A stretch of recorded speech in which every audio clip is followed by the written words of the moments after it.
அனைவருக்கும் வணக்கம். இப்போ தான் வந்து பார்த்தீங்கன்னா 5 இயர்ஸ் அஃபிலியேட்டட் கோர்ஸுக்கு கட் ஆஃப் ரிலீஸ் ஆச்சு. எல்லாருமே பார்த்துருப்பீங்க. அது ஃபஸ்ட்டு கவுன்சிலிங் கட் ஆஃப் தான். ஓகேங்களா? இதில் நிறைய பேருக்கு நிறைய விதமான டவுட் இருக்குது. மெரிட் லிஸ்ட்டில் வந்து டேட் ஆஃப் பர்த் போட்டிருக்காங்க. அது எதுக்கு ப்ரோ அப்படின்னு சொல்லிட்டு நிறைய பேர் கமெண்ட் பண்ண ஆரம்பிச்சிட்டிங்க. தென் வெயிட்டிங் லிஸ்ட்டில் இருந்தாலும் சீட் கன்ஃபார்மா அப்படின்னு சொல்லிட்டு கேட்க ஆரம்பிச்சிட்டிங்க. ஃபஸ்ட்டு மெரிட் லிஸ்ட்டில் இருக்கிறவங்களுக்கு அந்த டேட் ஆஃப் பர்த் வந்து எது மெரிட் லிஸ்ட்டு, எது டேட் ஆஃப் பர்த், எது வந்து வெயிட்டிங் லிஸ்ட்டு அப்படின்றத டிஃப்ரென்ஷியேட் பண்ணுறதுக்கு தான். ஓகேங்களா? நீங்கள் அதை வந்து பார்க்க தேவையில்ல. வெயிட்டிங் லிஸ்ட்டில் இருக்கிற பர்சன்டேஜ் மேலே இருக்கிறவங்களுக்கு எல்லாருக்குமே சீட்டு கன்ஃபார்ம். ஓகேங்களா?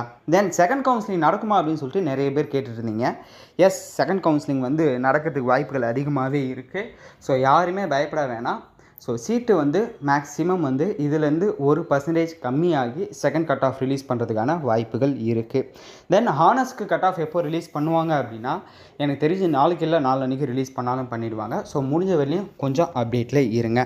ஸோ இதில் ஓரளவுக்கு போதுமான இன்ஃபர்மேஷன் ஷேர் பண்ணியிருப்பேன் அப்படின்னு சொல்லிட்டு நினைக்கிறேன். வேறு ஏதாவது டவுட் இருந்தால் கீழே கமெண்ட் செக்ஷனில் கமெண்ட் பண்ணுங்கள். அதை ஒரு வீடியோவாக மேக் பண்ணி போஸ்ட் பண்ணி விடுறேன். தேங்க்யூ கைஸ், பாய்.